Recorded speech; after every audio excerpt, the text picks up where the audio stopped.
Hi, and welcome to On the Couch, Conversations with Brenda Porter, where I sit down with people in the profession and talk about what they do, how they do it, and how they feel. Please take the time to like us, subscribe, or comment below. You are in for a treat today. Today's guest is Omelika Kuumba.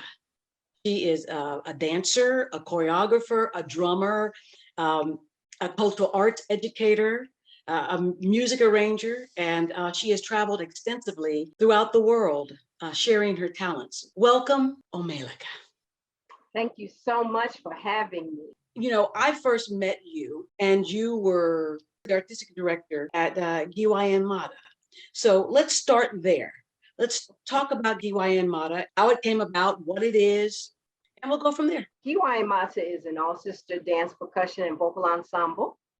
And it was founded in 1993 co-founded by 10 women, including me. And we came together to play for the women of the Atlanta Masjid. They have an annual Mother's Day fashion show and luncheon. And so they had heard about some sisters drumming in the parks around Atlanta and decided that they wanted these sisters to come and play.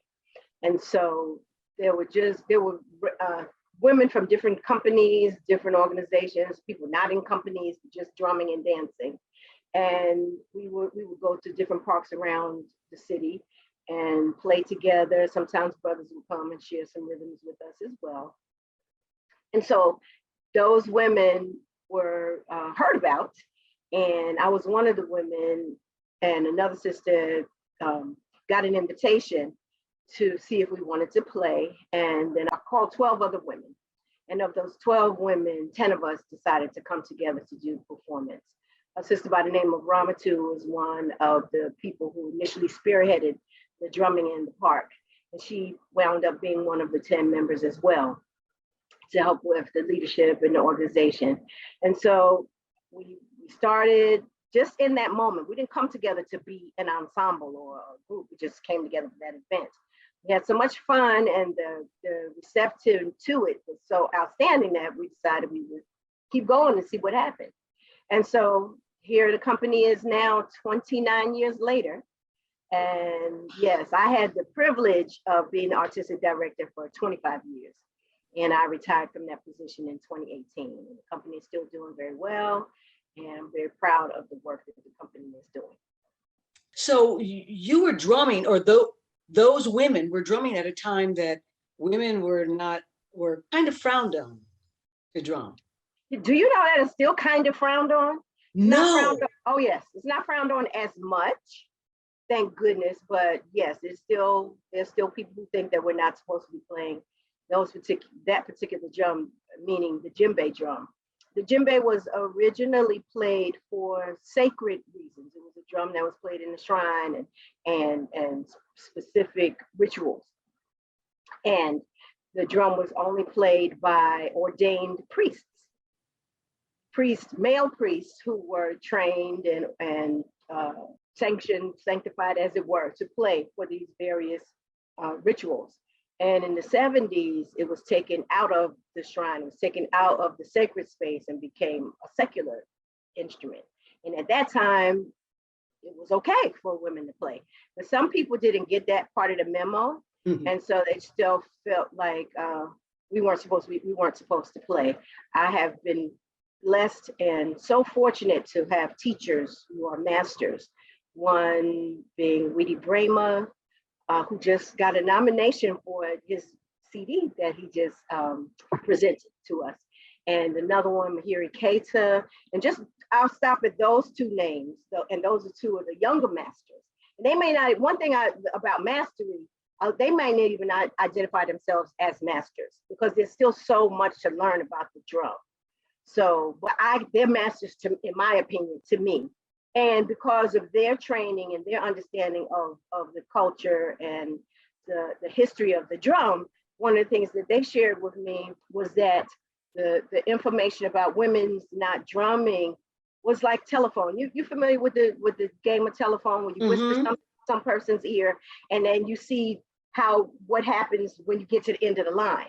So the understanding that I received from what they shared with me is that when the brothers got to the continent and they talked to the women, well, do you play drum? And the response was, no, we don't play. The brothers play, and that's where it was. It wasn't that women don't play, women can't play, women are not supposed to play. Women preferred to dance, and so that got created a whole nother story. So, like I said, by the time it got to the end of the line, it was like, women don't play. Women actually created a lot of the rhythms that go along with the dances anyway. And so the women knew how to play, women know how to play, but that's what happened. Now, of course, there's some other aspects of that, like I said, in terms of the fact that it was ritual, played for rituals at first. There are a lot of cultures where women don't participate in certain kinds of activities because we believe. All kind of thinking around women and their cycle and being unclean and impure, another aspect of that whole thinking. And I'm telling you from what I've learned. You're likely to hear a whole lot of other stories, but I don't think I can give you this information I've gotten. And so one of the other things that was explained to me is that women are very receptive during our cycle, and we can draw all kind of energies to us. Positive energy, sometimes negative energy. We're very receptive, we're very powerful. And sometimes if we're not cognizant of pulling in these energies, when we play the rhythms, which carry vibrations, then there's no telling what we might be putting out there. Okay. And so I respect people's right to think what they feel like they need to think for themselves. I respect people's comfort for what makes sense for them. But I know as a woman djembe player, that when I approach the instrument, I approach it with reverence. I approach it with the understanding that I am a vessel, I'm a vehicle who has a responsibility to be cognizant of the energy that I'm carrying when I'm playing that instrument, when I'm playing for dancers, when I'm playing for students, when I'm teaching, because I know that it's a special vehicle. It's a vehicle through which messages of love, healing, light, are transferred. Those messages are transferred. So I think about that, and I feel honored and blessed that I've had the teachers that I've had, continental Africans, who have welcomed me into the space as a musician. And the main thing that they said to me is, if you're going to play this instrument, learn how to play it correctly, learn how to play it with respect and reverence. And so that's how I move. I move with that understanding that I am an ambassador for African cultures through music and movement, and I try to do the best that I can to share it humbly and with the understanding that there's always something more that I can learn. But I try to give what I do know to the fullest of my potential. In the 80s, when I first sort of got interested in drumming, there were people in the parks all over all the time playing drums. Yes. You don't see that so much nowadays. Yeah. Well, that's how I first started hearing the drums. Other than when I was young, I did have the opportunity to take an African dance class in black school that my mom sent me to on Saturdays. It was hosted by the African American Teachers Association. So I went to an all predominantly black school 5 days a week, where we learned about African culture, mostly African American history and culture. And then on the weekends, I got a chance to learn about the African part of it. And in addition to that class, though, that's where I would hear it. Mostly conga drums. So I didn't start hearing djembe drum until basically shortly before I started playing it. So it was the congas out in the parks, on the streets and everything. I think now things are changing because our communities are changing. And a lot of what was welcomed at one point, because of the changing in the population, it's not quite as welcomed in some areas that it used to be. Okay. I mean, and it's unfortunate, because I think as our communities continue to grow and to evolve, that it's important when people come into a space that they recognize the space that as it was before they came into the space, as opposed to trying to change it up. It's like, you knew what you were coming into when you came here. And so, so yes, you don't hear it as much. And I think that's one of the reasons that you don't hear it as much, because everybody's not as comfortable with it. You are, at this point, you are not playing with Giwa Genmata on a No, regular basis? right. Yes, I'm doing Soaring High. Soaring High is my band. And that has been a wonderful journey. It's been challenging. I'm learning so much about the music industry, so much that I was like, oh, this is not easy at all. Pulling together a band, working with artists that already have their own lives, they already have their own schedules or whatever, trying to jump in. You know, it's like I'm jumping double dutch now, trying to get the band to do, we're in fact, right now we're in the studio finishing up my album. And I'm so excited. The album has traditional West African rhythms that I've arranged. And brother by the name of Romero Beverly is also my percussionist. He has an arrangement in one of the songs. And then the English songs are songs that I wrote. And so I wrote the songs, I wrote the main frame of the music for the songs. And I'm just so ecstatic to be at this point in the journey that I'm going to be having my album release concert and celebration in May. And so Soaring High, I came up with that name in December 2019. I was sick.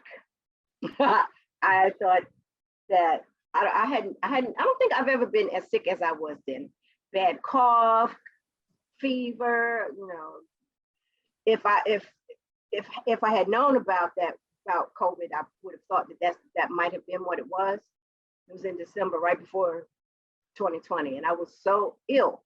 And in the midst of that, I had a show coming up that wound up being postponed because of COVID.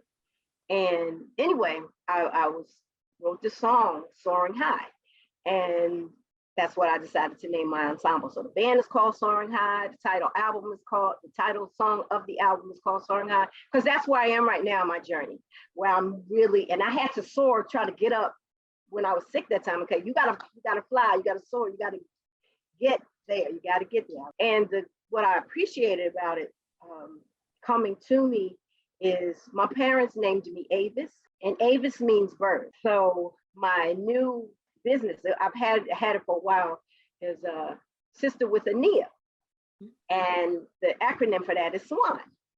So I got my name, my LLC. I wanted to be Swan, but of course Swan was well taken, so I dragged it, included Nia, so it's Swan Nia.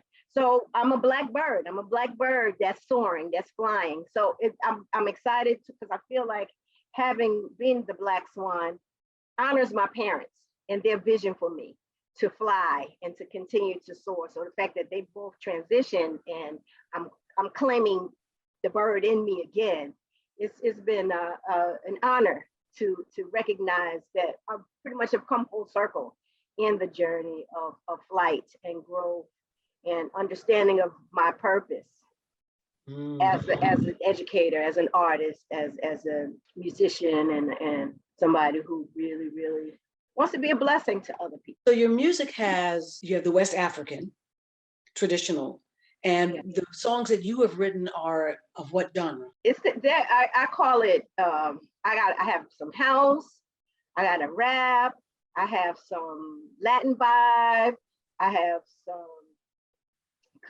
contemporary jazzy vibe. So it's the music is reflective of the things that I appreciate about music. And so that's why I have all of the different spaces that I travel with Soaring High with it. And then there's, I call it message music. And then you hear the messages through the different genres. I have some reggae. So it's a little taste of a lot of the musical genres that have touched my life. Usually people go, okay, I'm a pop artist, or I'm an R&B artist, or I'm a whatever artist, a reggae artist. But no, I haven't been able to lock myself in. This is the first, and well, I have been writing music since I was a little girl, but this is the first time that I have taken it to this place. I sang with a group called Solar in the 80s, Source of Life Orchestral Revelation. And so they had new age, contemporary jazzy, some reggae, ethereal kind of music. I sang there. I saw them perform and I said, oh, if I could ever sing with the group, I would love to sing with them. And I said it to the next door neighbor of the band leader. She said, oh, really? They live next door to me. You should come by the house and sit in on one of their rehearsals. I was like, what? And so I went to the rehearsal. I sat and I grew with them, just sitting and listening. And at the end of the rehearsal, when the rehearsal was finished, they invited me to ooh and ah with them. So from ooh and ah with them, we created a song within the light of love. And I wound up singing with them. I also sang background vocals with a group called Monty Montgomery and A Posse. And so from there, I did the contemporary, spiritual type of music, and then the reggae. And then the reason I told you I've been writing since I was a little girl. So the reason why I was empowered enough to even step into this musical journey, there's a brother named Ken Rye, who had called me and said he was doing a series of performances featuring women. First one was going to be in February, I believe. Second one was in March. And then the third one was in April. Mine was scheduled for April. And when he asked me about it, I said, well, are you wanting me? He said, yes, I want you. I want to hear what you have to bring to the space. So I started looking up all of these artists that I like and all of the different genres that I mentioned, because he wanted to show the African presence throughout different art forms, different musical forms.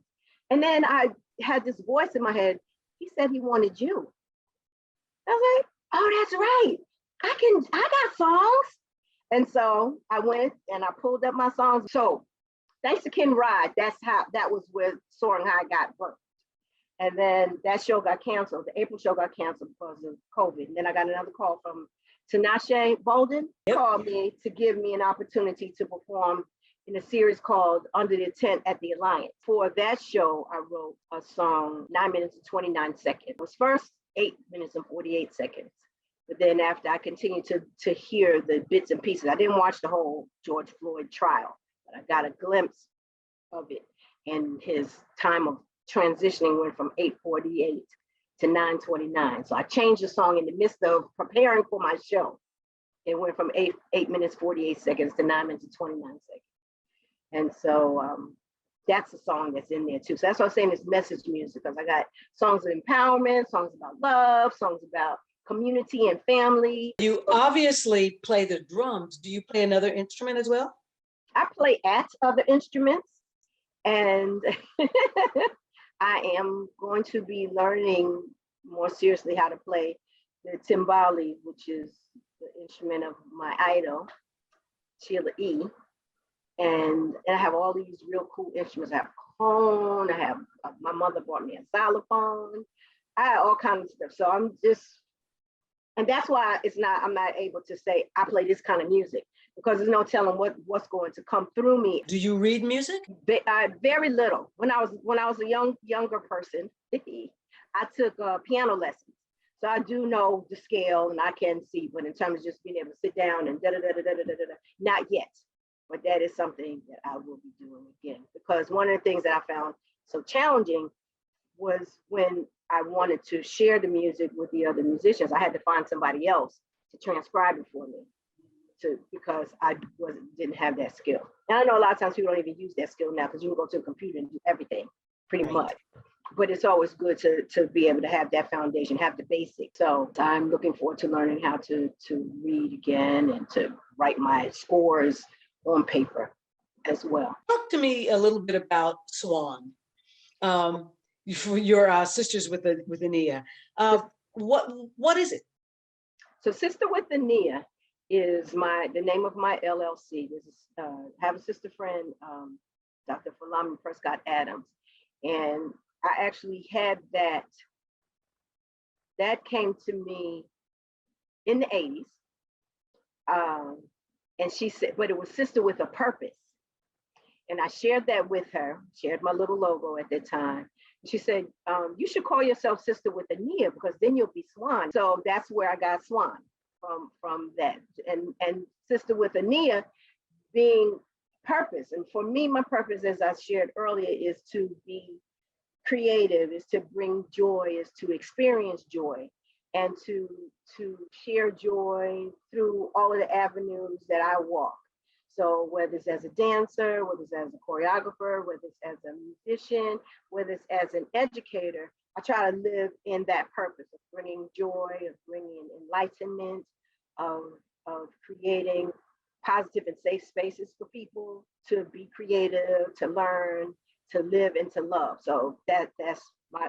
So when I walk as in sister with a purpose, I'm trying to live that, be on purpose, be on point, be mindful. I'm not always there, but that's my goal. Just like my name, Omelika, means light and soul of the omnipresent mother. Now, I asked my godfather for a name that meant sunshine. And so I asked him, I was on my way to visit my parents in New York in 1983. And I asked him for a name that meant sunshine. He said, okay, well, let me see what I can come for you. So I got back maybe 2-3 weeks later. I said, so did you come up with a name for a name? He said, yes, Omelika. And I was like, well, that's pretty. What does it mean? He said, light and soul of the omnipresent mother. And I was thinking, oh my goodness, what a responsibility.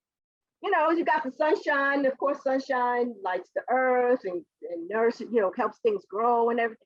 But to be my responsibility, my purpose to be the light of the omnipresent mother and the soul, the spirit, the energy. I was like, oh, okay, so I guess I can't be running around, rolling my eyes and sucking my teeth all the time now, huh?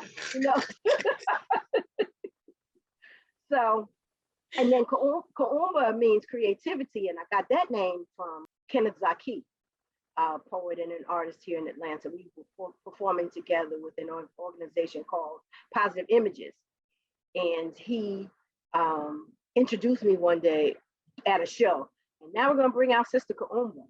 And so I said, okay, I'm dealing with creativity. That's how I'm walking. I'm trying to, pull out all of those creative juices that I can. So I kept it. And so Sister with the Nia, what I do as that person or that entity is, I said, I'm a swan, I'm a black swan. And purposefully bringing not only my artistry to the table, but celebrating the opportunity to collaborate with other artists, other educators, other experienced professionals with whom I can share the stage, with whom I can share a lecture, with whom I can, or who I can send out under Metropolitan Atlanta African dancers and drummers. So I have all of these. I have Swan, Soaring High is under Sister with Ania, Metropolitan Atlanta African dancers as drummers is under that umbrella as well.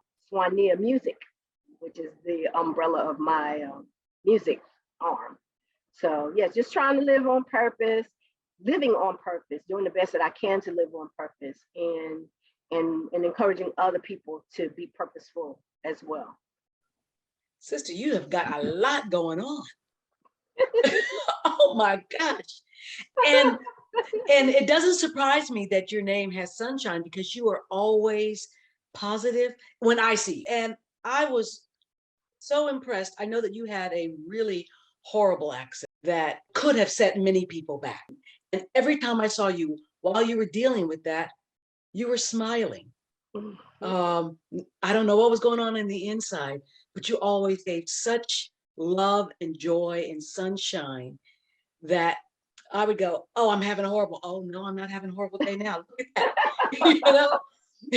If you can smile through all of that, I got to be able to smile. You were recovering from that accident for a while, right? I'm still recovering from that. It happened in December 5th, 2016. I was walking across the street. Actually, before I was rushing. My mom had ordered a lift for me because my car was in the shop. I needed to get some work done on the car. So she ordered a lift for me. I went to the bank, sitting and waiting, thinking, because I was new in the Lyft world and the Uber world, so I didn't know that it didn't automatically honk the horn and stuff like that. Because she had ordered it for me, I wasn't getting any notifications on my phone. So she called me or sent me a text message and told me that the car was outside of the bank. And I said, okay, I'm on my way. Well, by the time I got there, the driver said, well, I just canceled the ride. I was like, well, can't you reinstate it? Well, no, you have to do it. In the meantime, I have to go to the bathroom. So I just said, forget it.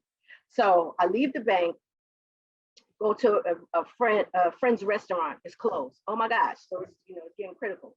As the older, I don't know about you, but the older I get, when it's time to go, it's time to go.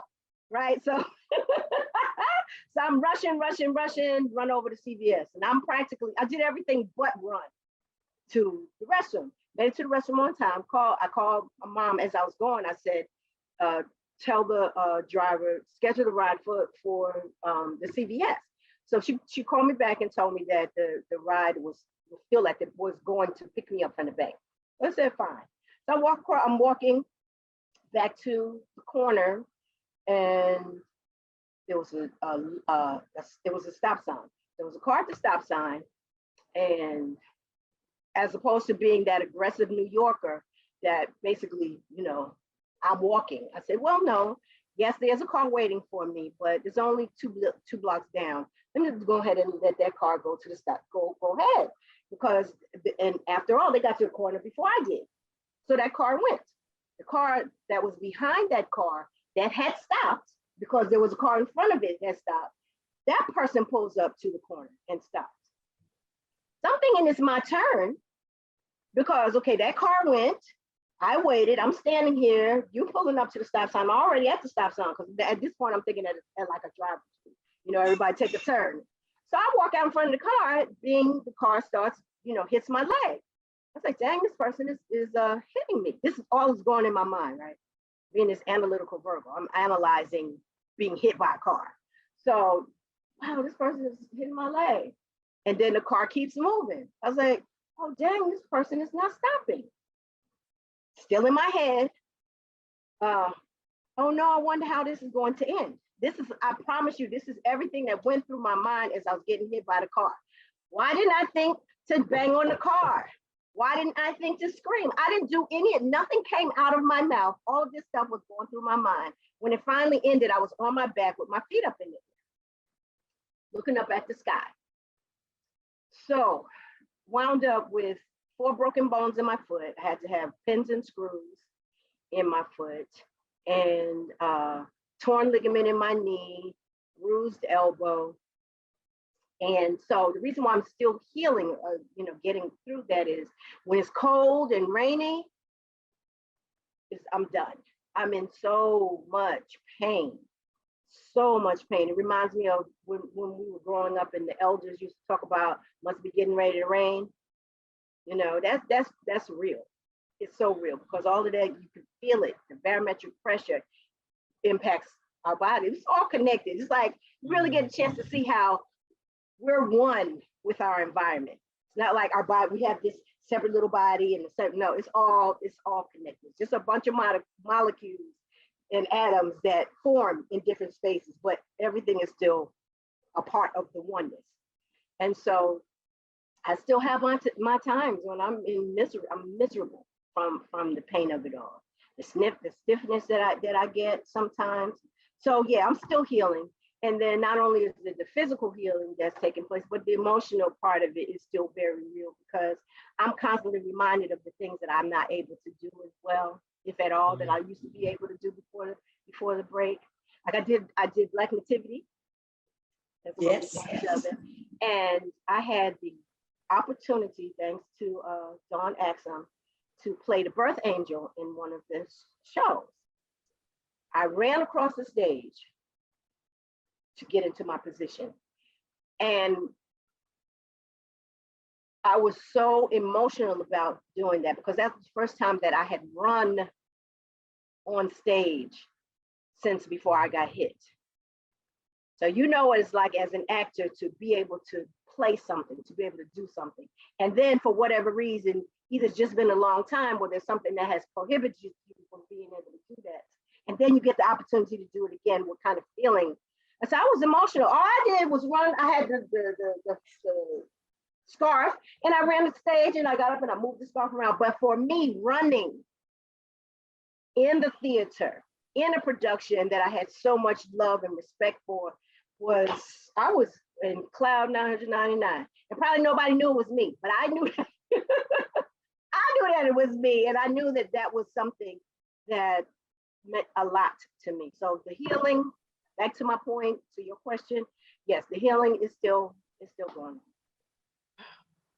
So that obviously affected you, but you're still playing, you're still dancing, you're still doing your music.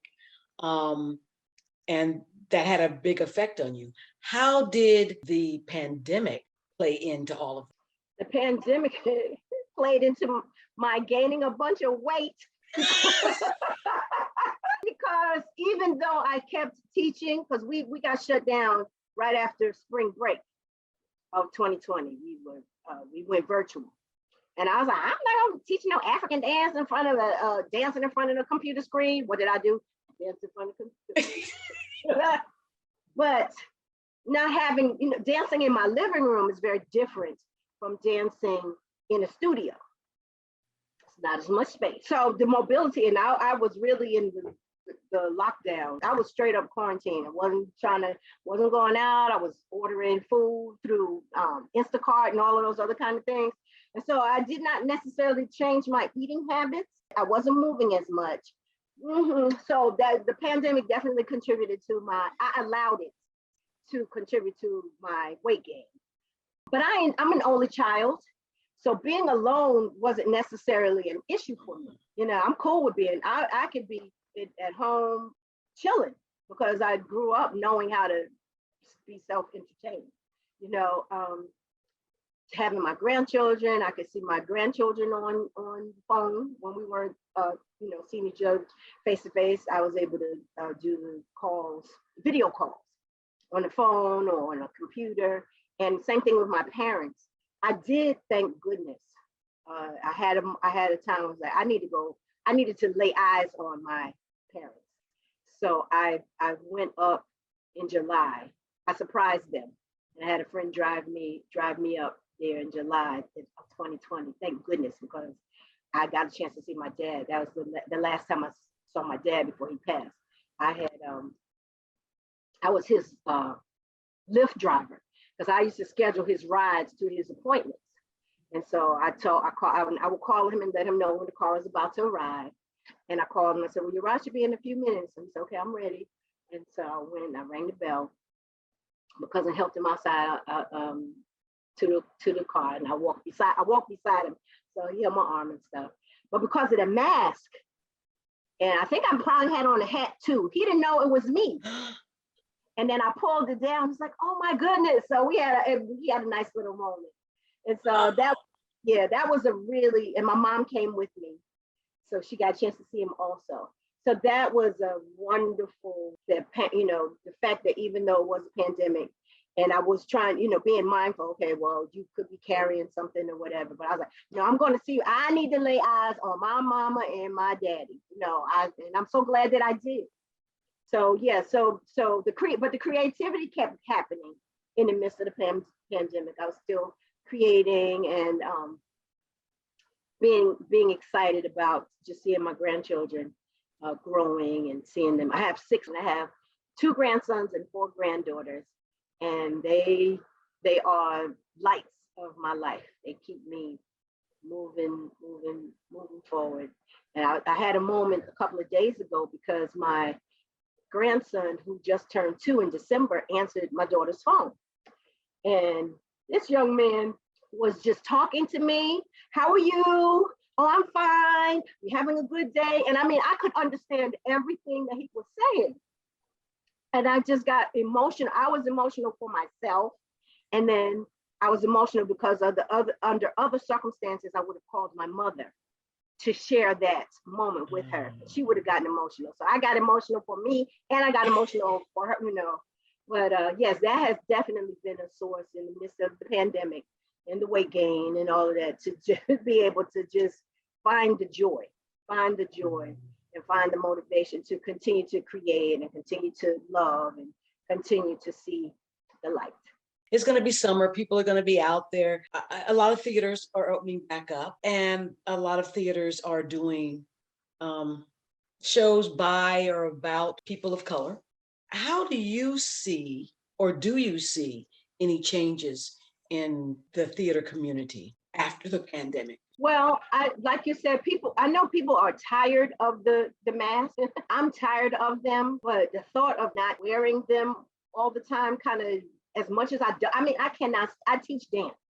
And having to teach dance in a mask is very overwhelming to me. And so it's funny getting offline and being face to face and having to put the mask. I was happy about being face to face, but I wasn't happy about having the mask. But now the thought of not having the mask, it's kind of like, so it's very interesting. Interesting. I have an interest in how I'm going to function out in the community. And if I'm going to be one of those people who just wears the mask anyway, I don't know. I don't like masks. And as a result of not liking masks, I stay home most of the time because I'm trying to be out there in masks. I don't like it, but I see how they're helpful in helping to protect others. But anyway, with the theater, and I know that artists are ready. We are so ready to do our craft, to be together even more, even though, like you said, people have been doing the thing. I think that there's a likelihood that there'll be even more involvement because of less discomfort being with each other, because hopefully these viruses will subside. But I think there's going to be a joy in the creativity, a joy, an added joy in being able to share and interact with audiences and everything. So I think that in that regard, the summer will probably be very full and very fulfilling for artists and audience. And I'm imagining that all kind of cool stories and all kinds of cool productions are going to come out of the storytelling about these 2 years, between the pandemic and between what happened with Black Lives Matter and George Floyd and Ahmaud. I'm sure that the stories that are getting ready to be told, that are already being told. And so I'm just imagining what we're going to say. I know, like I said, I had to write that song. It was like, you cannot do the show in April and not have a song about the travesty of the George Floyds, because it wasn't just George Floyd. His death was the catalyst in the combustion that happened.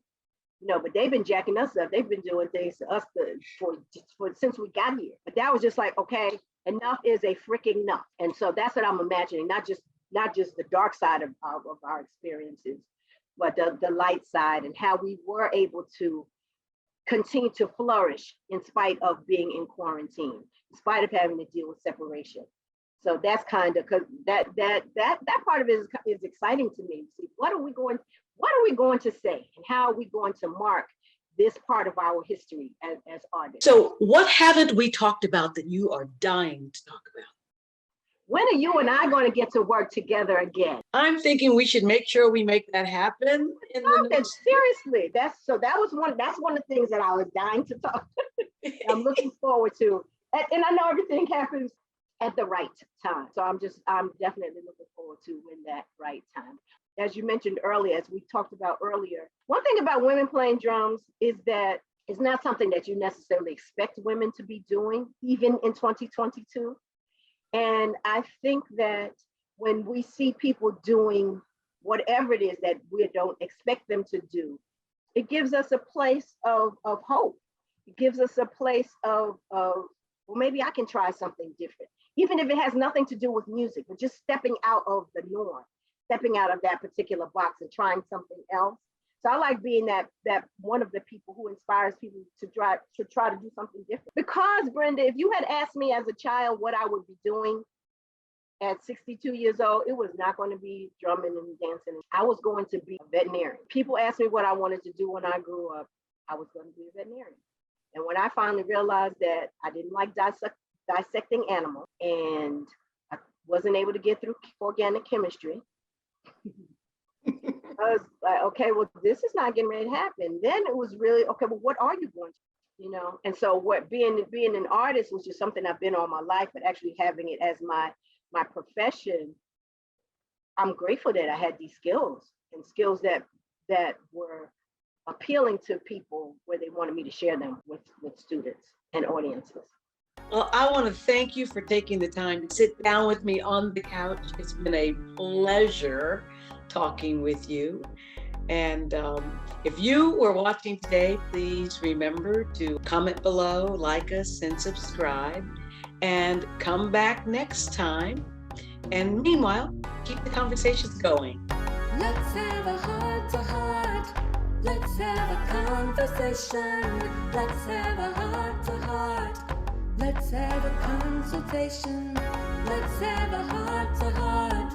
Let's have a conversation. Let's have a heart to heart.